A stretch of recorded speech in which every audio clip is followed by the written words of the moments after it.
មានមនុស្សសេចក្ដីល្អជាមួយនឹងលោកជាងណាស់ហើយបើគ្មានអីប្រាប់ព្រួលទេនោះពួកយើងនឹងរៀបការនៅចុងឆ្នាំនេះហើយគ្រូបាយភ័យកើតស្អីនេះអូគ្មានអីទេកញ្ញាសួរនៅបរទេសមានការស្រាវជ្រាវថ្មីមួយនាងអាចជួយយល់លេងនិយាយហើយមានគេនៅក្បែរនោះខ្ញុំមិនចាំបាច់ព្យាបាលក៏មិនចាំបាច់លេបថ្នាំដែរណាមួយលោកក៏ធ្លាប់និយាយថាខ្ញុំគឺជាជំងឺផ្លូវចិត្តឥឡូវនេះមានលពូនៅក្បែរខ្ញុំហើយនោះសឹងតែម្ដាយរើតតែសោះហើយគ្រូពេទ្យលី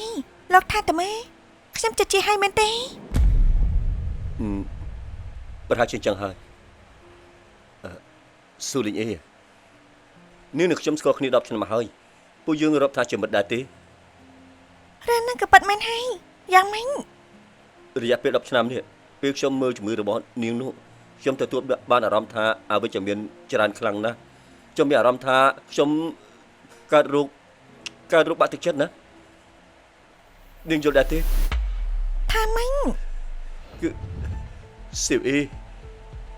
នាងអាចជួយខ្ញុំបានដែរទេខ្ញុំជួយដែររបៀបណាទេពេលដែលទំនេរអាចមកក្បែរខ្ញុំបានដែរទេ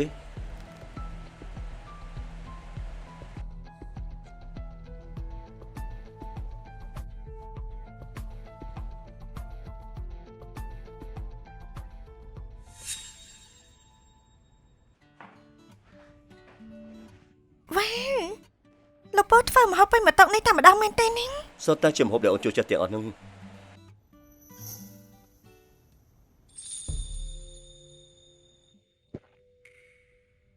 គាត់មកបែបនេះគួរឲ្យទាក់ទាញខ្លាំងណាស់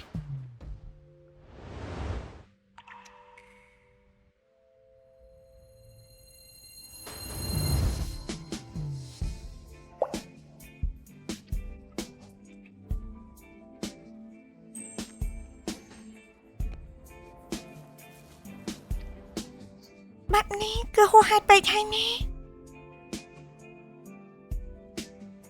បានហើយឆាប់ញ៉ាំបាយទេ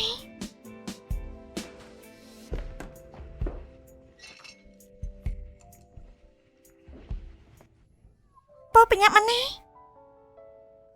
នេះជាអារងាដែលម៉ាក់ខ្ញុំត្បាញឲ្យពូនេះបញ្ញាប់សាក់មើលទេ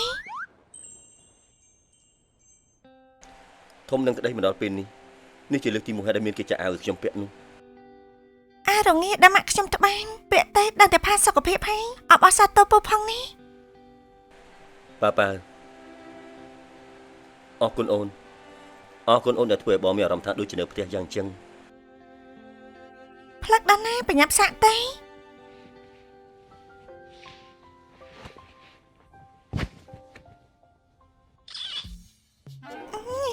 បងប្រាហេតុអីក៏បងមិនទៅដល់នៅខាងក្នុងទេ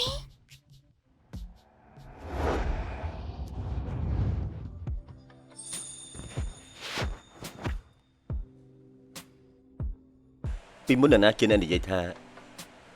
ចង់មកផលិតរាងកាយរបស់ខ្ញុំ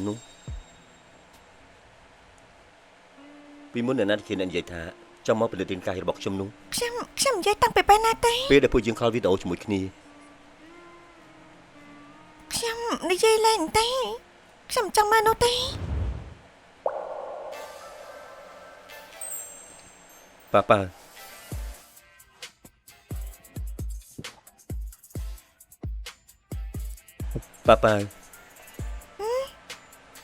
អូនកាត់សេគេនឹង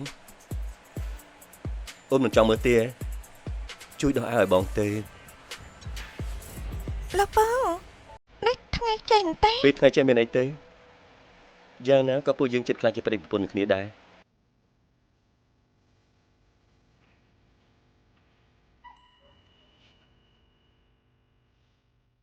លោកពូធ្វើខ្លួនឯងទេ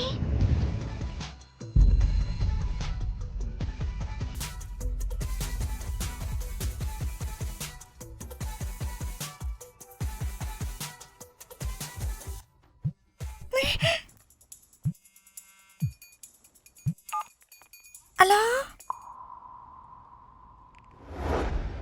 ថាម៉េចហ្វូប៉ាមានរឿងមែនទេបាត់បានខ្ញុំទៅឥឡូវនេះភ្លាមណែ